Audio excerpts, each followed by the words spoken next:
MJ Morris could prove everybody wrong.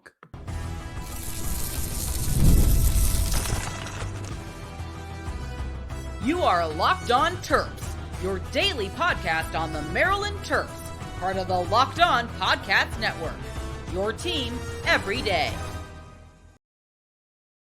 What's up, everyone? I'm Tre Moore, host of Locked On Terps, part of the Locked On Podcast Network, your team every day. So thank you for making us part of your day. And today's episode is brought to you by FanDuel. Make every moment more as the playoffs wind down. The sports stop sporting like we want them to. But this summer, FanDuel is hooking up all customers with a boost or bonus daily. That's right. There's something for everyone every day, all summer long. So visit FanDuel.com to get started.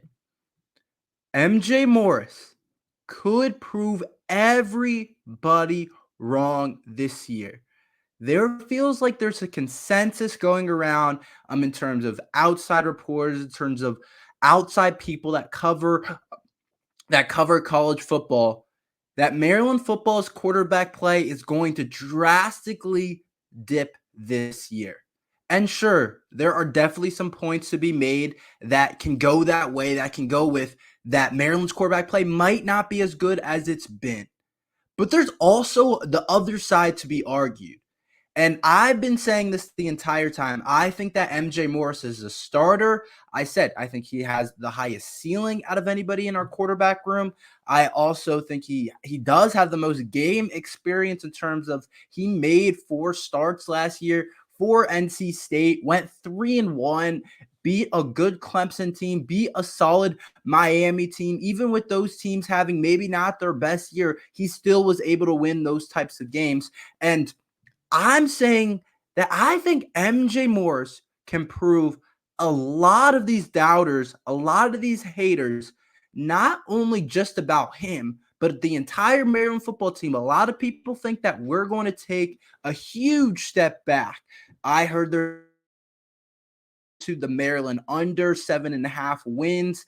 That line might even go down now because everybody seems, apparently the sharps, the experts, whatever you want to call them, everybody seems to be on Maryland having a down year after losing Taulia, who I'll talk about later on in the episode. But I think that MJ Morris really could prove a lot of people wrong this year for a couple different reasons.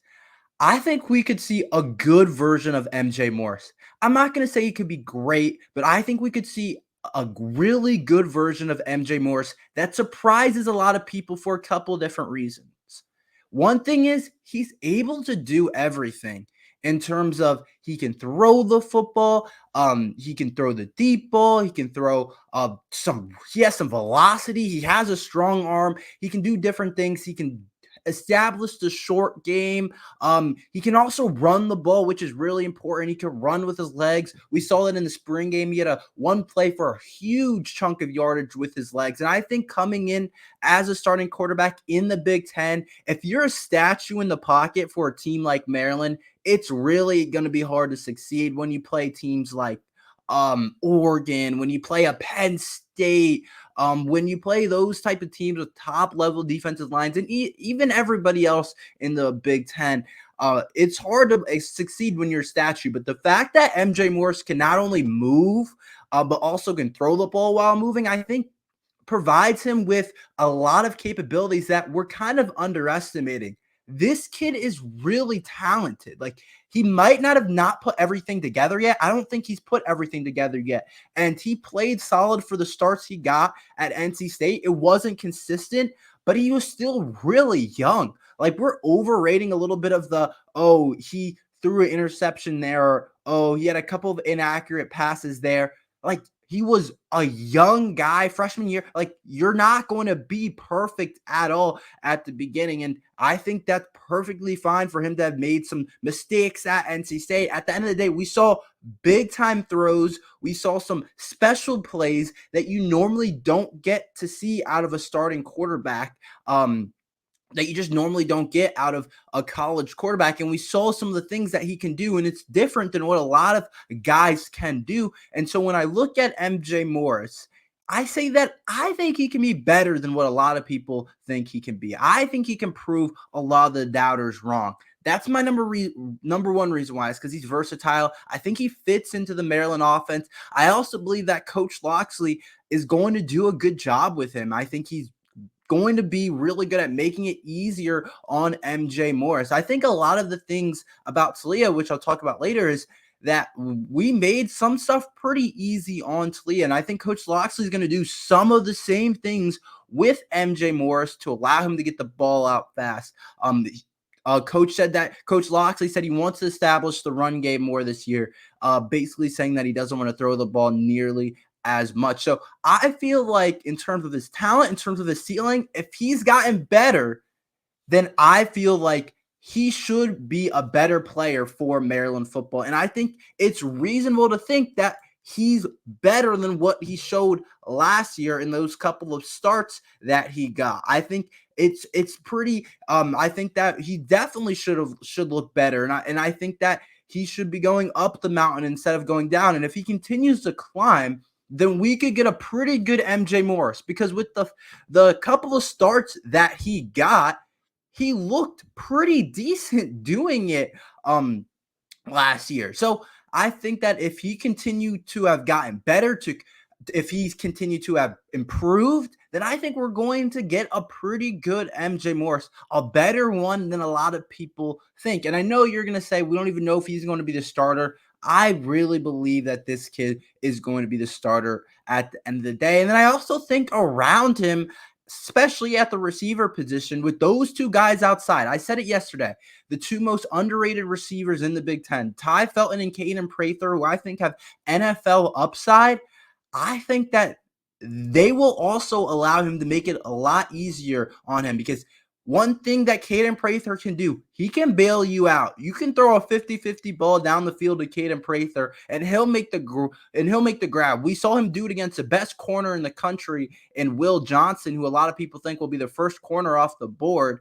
And then Tai Felton, his speed, his ability to separate and all those different things. I'm looking at MJ Morris and I'm saying you are getting two really good receiving threats, two of the best in the Big Ten. And then behind you, you have Roman Hemby, who also is a really good receiving threat out of the backfield. And so I'm saying when it comes together, if the offensive line is just decent, they don't have to be great. They don't have to even really be good. If they're just decent, I think we could see a better version of MJ Morris than a lot of people think. And I'm excited to see that version of him, because I think we have to remember people get better. And yeah, we have to look at the small sample size that he provided, but we also have to say he definitely progressed a little bit from those 4 starts that he had, where we saw a lot of flashes. If I didn't see a lot of flashes, and he did win those games too. We saw a lot of flashes. He was able to put it together. He was able to win the games. And yeah, there's some bad throws in there,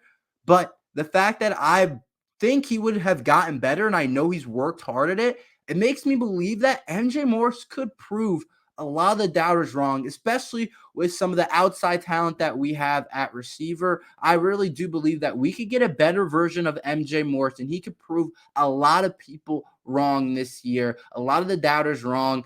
I know I've been on the side to say that Maryland's quarterback play is definitely in question. He could prove me wrong a little bit, but I do think when you start to put things together, I think that MJ Morris could prove a lot of people wrong this year for Maryland's football. I think we're overreacting a little bit to the loss of Taulia. I will explain that after this ad from FanDuel. I love sports. I love them so much, and I never want them to stop. But as the playoffs wind down, we get fewer games, and the sports aren't sporting like I want them to. But FanDuel lets me keep the sports going whenever I want. All I have to do is open the app and dream up bets anytime you guys want or anytime you're in the mood. And this summer, FanDuel is hooking up all customers with a boost or bonus bet daily. That's right. There's something for everyone every day, all summer long. So if you guys want to go ahead and bet on this opening preseason game on Thursday where the Bears are playing the Texans, you can do that on FanDuel. I saw that the Bears are slight favorites, I think, at a -2. Or You can bet on baseball today. There's baseball games every single day that you're able to bet on, but we're getting closer and closer to football season, and I know a lot of you guys like to do that. So head over to FanDuel.com and start making the most of your summer. FanDuel, the official sports betting partner of Major League Baseball. So I think that, believe it or not, the loss of Tia Tong is getting overrated a little bit. I don't want to say it's not a big loss, because it is. It's a big loss losing Taulia next year, and it's going to hurt us, I think, especially if, like I talked about with MJ Morris a second ago, if he can't quite be as good as I think he can be, then it's going to hurt us. But there's a couple of reasons why that I think that the loss of Taulia is getting a little bit overrated, because there seems to be like a consensus around the country that now that we lost Taulia, we're kind of irrelevant in the Big Ten. We're not going to be very good, that we're not going to bounce back.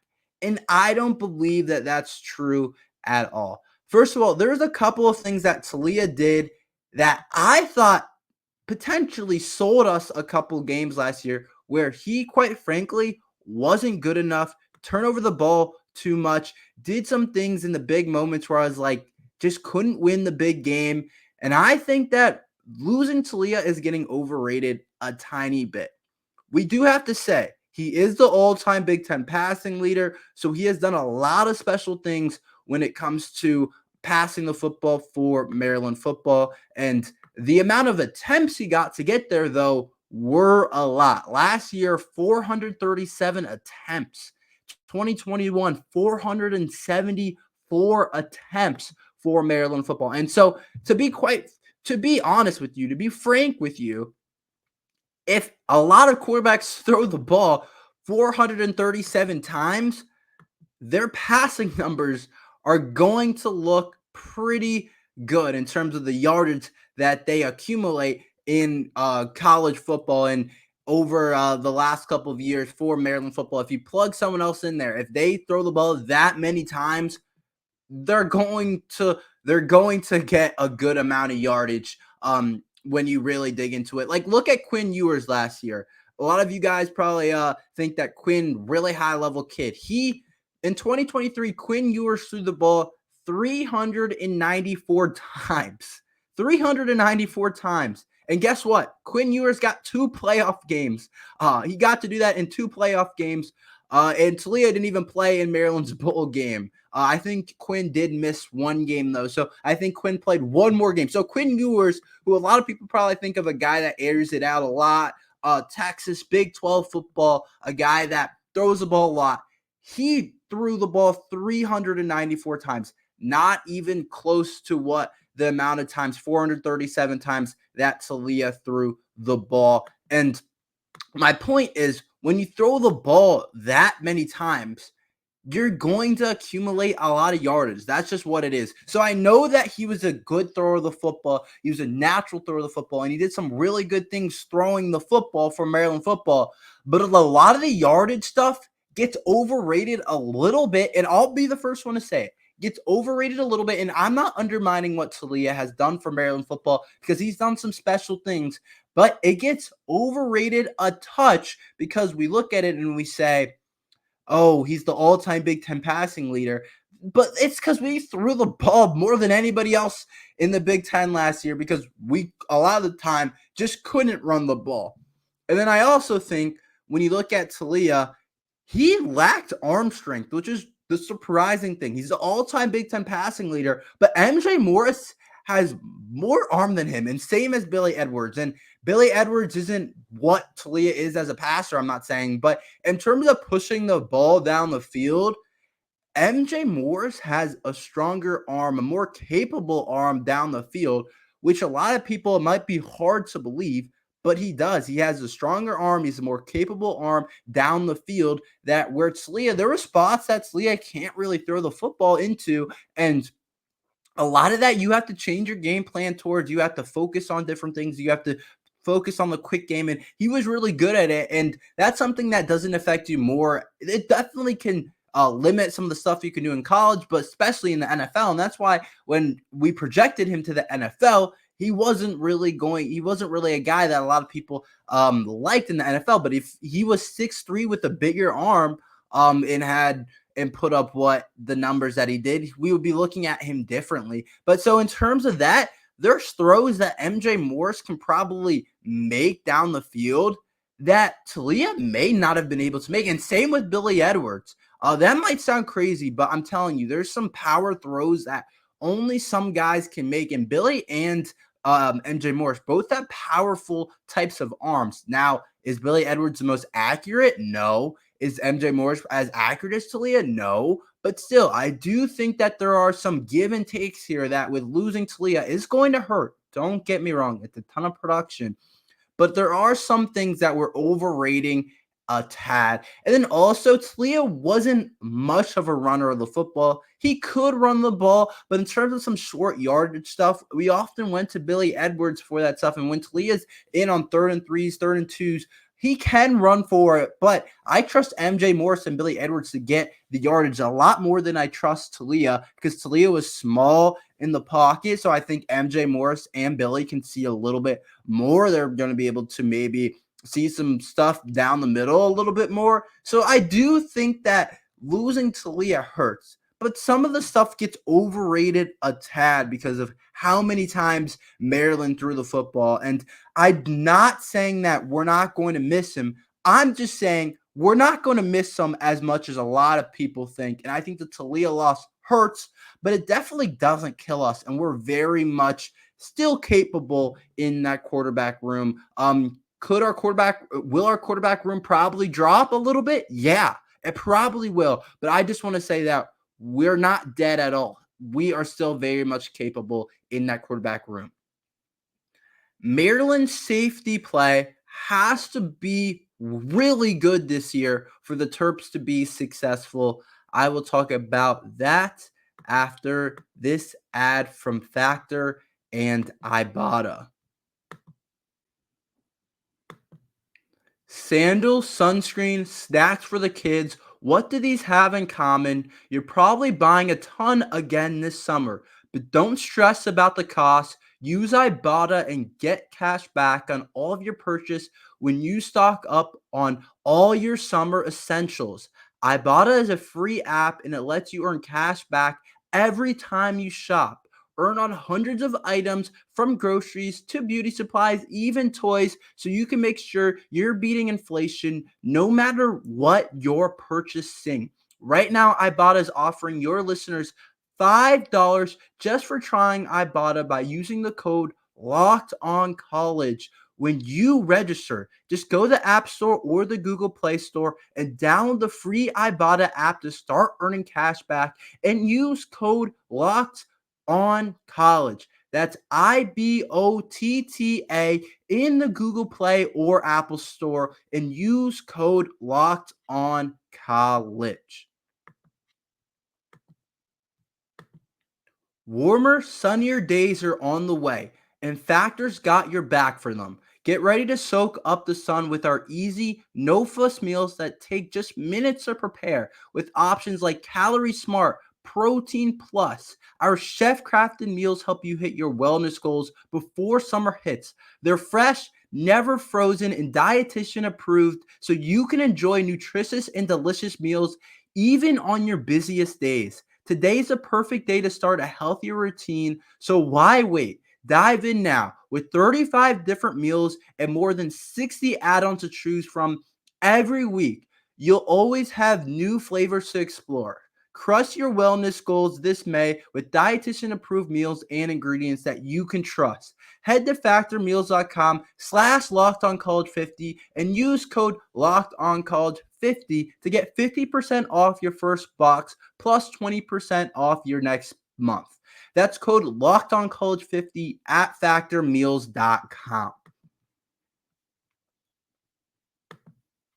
I think that Maryland safety unit has to play well this year for the Terps secondary to be successful and for the defense to be successful.